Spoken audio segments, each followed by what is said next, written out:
ഇപ്പോൾ പൊതുവിൽ നമ്മൾ കണ്ടുവരുന്നൊരു കാര്യമാണ് പെൺകുട്ടികൾക്ക് നേരത്തെ തന്നെ അവരുടെ മെൻസസ് വരുന്നുണ്ട്.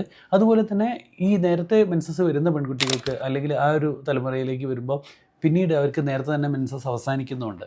എന്തുകൊണ്ടാണ് ഇങ്ങനെ സംഭവിക്കുന്നതെന്ന് നോക്കാം. സ്ത്രീകൾക്ക് അവർ ജനിക്കുന്ന സമയത്ത് ഒരു നിശ്ചിത എണ്ണം അണ്ഡങ്ങൾ മാത്രമേ ഉണ്ടായിരിക്കുകയുള്ളൂ. അതപ്പം അവർക്ക് ഓവർ ടൈം അത് നശിച്ച് വരികയാണ്. ജനിച്ച മുതൽ തന്നെ നശിച്ച് വരികയാണ്. അപ്പോൾ നേരത്തെ സ്വാഭാവികമായിട്ടും മെൻസസ് തുടങ്ങുന്ന സമയത്ത് അണ്ഡങ്ങൾ തീർന്നു പോയിട്ട് നേരത്തെ തന്നെ മെനപ്പോസ്, അതായത് മെൻസസ് നിൽക്കുന്ന അവസ്ഥയിലേക്ക് സ്ത്രീകൾക്ക് പോകാം. അപ്പോൾ നേരത്തെ മെനപ്പോസ് വരുന്നതുകൊണ്ട് പല പ്രശ്നങ്ങളും ഉണ്ടാവാം. നേരത്തെ നമ്മുടെ എല്ലാവർക്കും അറിയാം, ഈസ്ട്രോജൻ എന്ന ഹോർമോണാണ് മെൻസസിലൂടെയൊക്കെ നമുക്ക് കിട്ടുന്ന, ഓവുലേഷനിലൂടെ കിട്ടുന്ന ഈസ്ട്രോജൻ എന്ന ഹോർമോണാണ് പലപ്പോഴും സ്ത്രീകൾക്ക് എല്ലുകൾക്കും ഹൃദയത്തിനൊക്കെ പ്രൊട്ടക്ഷൻ നൽകുന്നത്. അപ്പം മെൻസസ് നിന്ന് കഴിഞ്ഞാൽ അവർക്ക് പോസ്റ്റ് മെനപ്പോസിൽ ഓസ്റ്റിയോപോറോസിസ്, എല്ലുകളുടെ ബലക്ഷയം ഉണ്ടാവാം, അതോടെ ഹൃദയത്തിൻ്റെ പ്രൊട്ടക്ഷനൊക്കെ കുറയാനുള്ള സാധ്യതയുണ്ട്. ഇങ്ങനെയൊക്കെയുണ്ട്.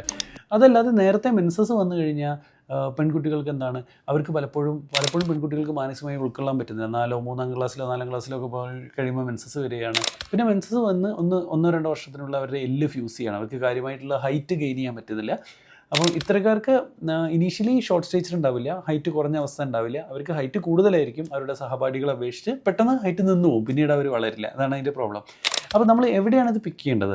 ഒരിക്കലും മെൻസസ് വന്നു കഴിഞ്ഞിട്ട് നമുക്ക് ഇതിൽ ഒരുപാട് കാര്യങ്ങൾ ചെയ്യാൻ കഴിയുമോ എന്നുള്ളത് സംശയകരമാണ്. എപ്പോഴും മെൻസസ് വരുന്നതിന് മുന്നേ നമുക്ക് ബ്രസ്റ്റ് ഡെവലപ്പ് ചെയ്യുമ്പോഴാണ്, തീയിലിറക്കി എന്ന് പറയും, ബ്രസ്റ്റ് ഡെവലപ്പ് ചെയ്യുമ്പോഴാണ് പെൺകുട്ടികളിൽ പ്യൂബർട്ടൽ ഡെവലപ്മെൻറ്റ് സ്റ്റാർട്ട് ചെയ്യുന്നത്. അപ്പോൾ ബ്രസ്റ്റ് ഡെവലപ്മെൻറ്റ്, ബ്രസ്റ്റ് ബഡ്ഡിങ് എന്ന് പറയും.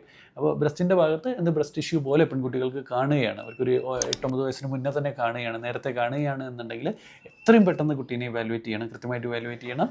അവരുടെ മെൻസസ് ഡിലേ ചെയ്യാനുള്ള കാര്യങ്ങൾ ചെയ്യണം. എന്നാൽ മാത്രമേ ഫൈനൽ അഡൽട്ട് ഹൈറ്റ് നിങ്ങൾ വേണ്ട രീതിയിലൊരു നല്ല ഹൈറ്റിലേക്ക്, അല്ലെങ്കിൽ അച്ഛൻ്റെയും അമ്മേൻ്റെയും ജനറ്റിക് ഹൈറ്റ് കുട്ടിക്ക് പൂർണ്ണമായിട്ട് കിട്ടുന്ന രീതിയിൽ വരികയുള്ളൂ. അല്ലെങ്കിൽ അവരുടെ ഹൈറ്റ് കോംപ്രമൈസ്ഡ് ആയിരിക്കും. ഈ കാര്യം എപ്പോഴും ശ്രദ്ധിക്കുക.